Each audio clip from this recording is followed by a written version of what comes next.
Lost media is something that has fascinated me for quite a while now, especially lost media relating to animation. I've already made numerous videos in the past discussing a very obscure Nickelodeon web series that nearly became lost media, but thankfully I managed to prevent that from happening. And making those videos really reignited my interest in lost media, and I thought it would be a great addition to this channel. In today's video, I will be looking at 3 different pieces of cartoon lost media that really fascinate me, and I'm sure they'll fascinate you as well. If you enjoy this video and you want to see more lost media videos like this in the future, then be sure to like, and if you're new to the channel, maybe consider subscribing as well, as it would be greatly appreciated.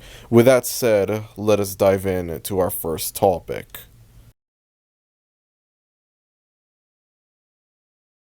Johnny Test is a Canadian-American animated series that ran from 2005 to 2014.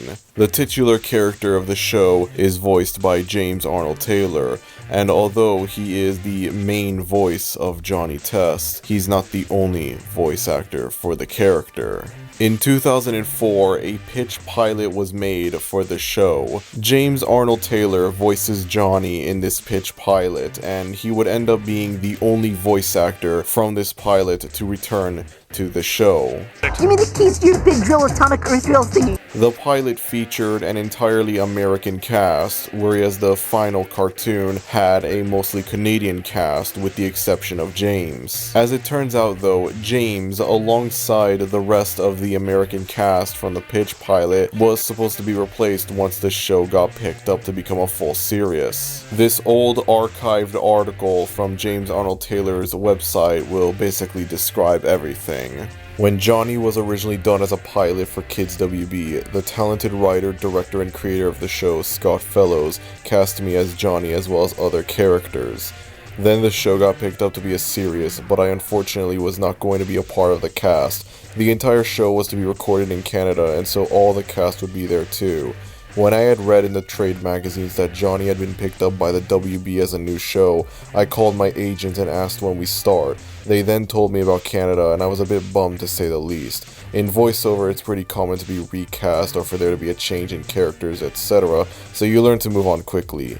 Well, a couple weeks go by and my agent calls and says that they're not finding the right voice for Johnny in Canada, so they were re-auditioning people in LA for the role. At this point I was thinking that there was no way I would be cast as Johnny, so I went in and just had a good time. I guess it worked because I found out shortly after this that I had won my role of Johnny back.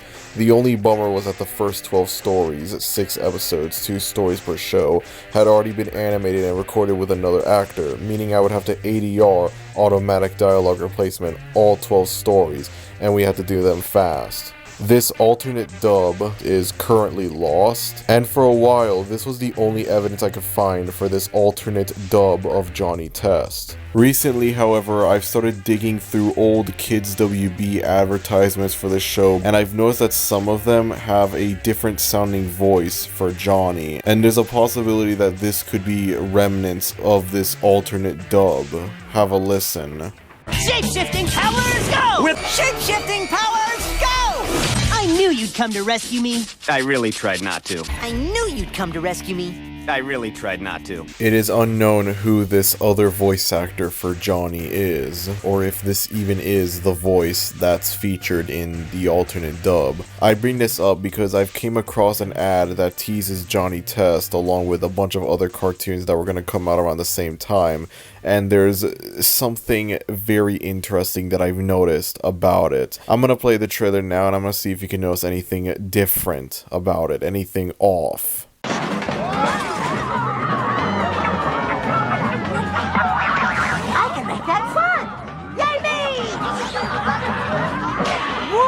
Didn't see that coming. This commercial features an alternate voice for Johnny that sounds nothing like James Arnold Taylor or the other voice actor heard in the other commercials. Once again, it is unknown who voiced Johnny in this commercial, and this commercial would also be the only video I could find of this other voice for Johnny. The fact that there are not one, but 2 alternate voices for Johnny does make me question who voiced Johnny in the alternate dub. And for all we know, there's a possibility that it was neither one, and maybe there's a third actor involved that voiced Johnny. We never know. It is very important for me to note that there exist commercials from before the show premiered that feature James Arnold Taylor in the role, which confirms that this redubbing occurred before the show premiered on September 17th, 2005.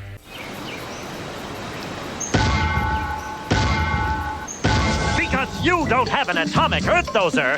Cool. Bring it on. The Dolly Test, an experiment, Whoa. an adventure. World premiere today at 11:10 Central and Pacific on Kids WB. As it stands, it is highly unlikely that we will ever find this alternate dub. The only things that are known about this alternate dub is that this other voice actor for Johnny was Canadian, and that this dub was present for the first 12 episodes of the show. Aside from that and the brief archived page on James Arnold Taylor's website, there is no other information on this alternate dub, and the chances of us ever finding this dub is unfortunately slim to none. With that said, let us move on to our next topic. The Simpsons needs no introduction. It is one of the longest running shows of all time and the longest running cartoon of all time, having first premiered in late 1989. The show is a Fox staple. However, there's something about the show that might surprise some of you. Now, admittedly, I've actually talked about this in an earlier video that I made. However, I'm including it in this video because I was just brainstorming ideas of like cartoon topics to talk about, and I suddenly remembered this and I realized that this is actually a much more interesting topic than I had initially made it out to be, so I figured I might as well bring it up here and hopefully be able to like bring more awareness to this subject. So yeah, sometime in 2006 in the Philippines, The Simpsons aired on Cartoon Network. I am not joking about this. This is real. This is not fake. This actually was something that happened, and it is extremely bizarre to see. Unfortunately, the only proof we have of The Simpsons airing on Cartoon Network is a few bumpers, a compilation of bumpers and commercials and whatnot, and a magazine, which, after closely analyzing this picture and doing a little bit of research, I can say this is from a magazine named K-Zone, which apparently is a really popular magazine from Australia, and it also had a Filipino run until 2017 apparently. I've even managed to find the issue that this photo comes from. It comes from the August 2006 issue. Unfortunately, I couldn't find any scans of this magazine online. However, I've found listings for it on a website named Carousel, which I'm gonna assume is like the Filipino version of eBay. So if there's anyone watching this video that lives in the Philippines, then yeah, you know what to do. Buy this magazine, scan the pages, and upload it onto archive.org. I'd say that's the best place to upload it, so yeah. For now though, this picture is all we have for this magazine. Now, the reason why I'm bringing this up here, and the reason why I really want like more of this to be found, is because in addition to just having the novelty of seeing The Simpsons on Cartoon Network, I want to imagine that there would be like changes and censors and whatnot made to The Simpsons on Cartoon Network to make it more kid friendly. Because you gotta remember, The Simpsons is an adult cartoon. Granted, it's a lot more tame when compared to like Family Guy or South Park, but it's still an adult cartoon. It still has adult themes and jokes and whatnot in it, and most likely if they were to air it on Cartoon Network, they would have to censor it, all the like adult stuff, to make it more kid friendly. Something very odd that I've noticed is that even though this was allegedly in the Philippines, all of the stuff that's been found for the show, the commercials and the magazine article, they're in English, which leads me to believe that like there is either no Filipino dub of The Simpsons or there exists a Filipino dub of The Simpsons, but for some reason it didn't air on Cartoon Network. All of these advertisements have a date of April 20th, 2006, which is most likely when the show started airing on Cartoon Network. However, it is unknown how long this lasted for. I can't find any sources of it being like beyond April 20th, 2006, like going into 2007 or whatever. It is also unknown how many episodes aired on Cartoon Network during this time and what episodes did air. And considering how many episodes there are of The Simpsons, that's a pretty big deal.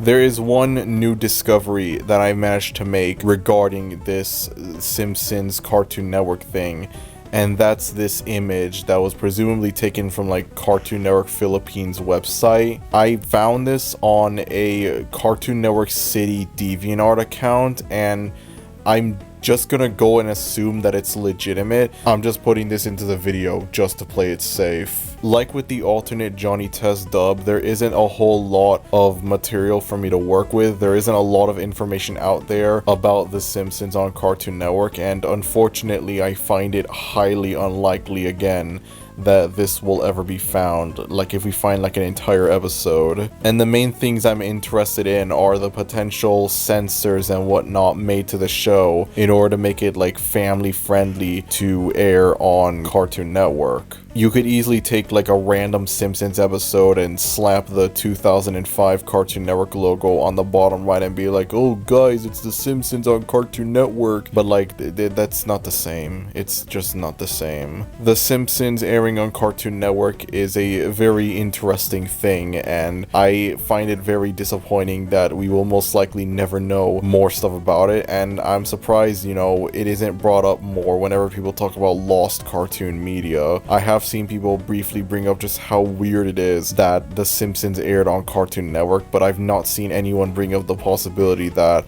maybe this like was a censored clean version of the show that aired and it is currently lost in its entirety. Like there is not a single episode of it that's available, and it is very unlikely that we will find anything from this version of The Simpsons, the Cartoon Network version as I'll dub it. Because there isn't a whole lot of material for me to work with for this, I'm just gonna go ahead and move on to my third and final topic of this video.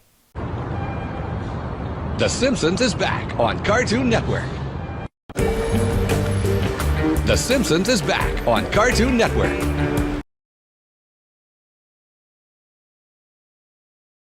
Phineas and Ferb is one of the most popular and most beloved Disney cartoons of all time, lasting from 2007 to 2015, with a revival coming in the future. The series has had 2 movies, Across the Second Dimension, a 2011 made-for-TV movie, and Candace Against the Universe, a 2020 direct-to-Disney Plus movie. Something that not a lot of people know about though was that there was going to be a third Phineas and Ferb movie, and this one was going to be theatrical. The film was first announced in January of 2011. A few months later in October, it was announced that the film would be released on July 26, 2013. At an unknown date, the movie was pushed back to September 28, 2013, and then it was further pushed back to sometime in 2014.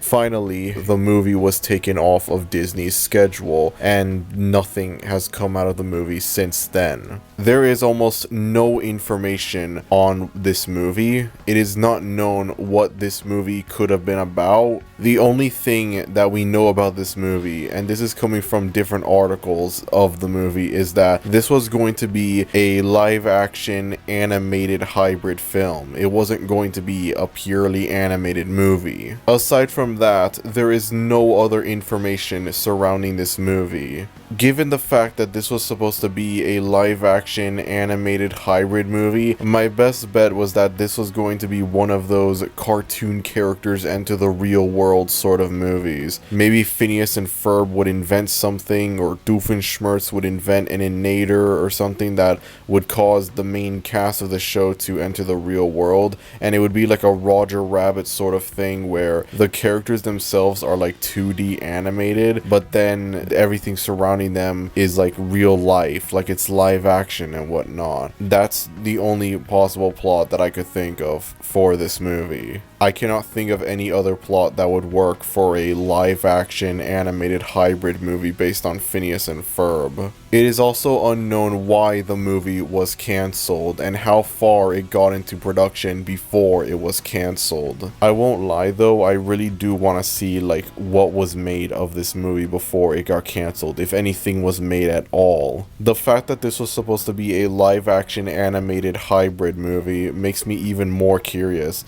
And there you have it, folks. 3 interesting pieces of lost cartoon media. I'm sure by watching this video you've learned something new, you've learned something interesting about your favorite animated shows. I think this will be a great addition to this channel. I've already got other lost media videos planned in the future, so if you do want to see more lost media videos happen, then be sure to like this video, and if you're new to the channel, maybe consider subscribing, as it would be greatly appreciated. Thank you everyone for watching this video, and I will see you all next time. Goodbye.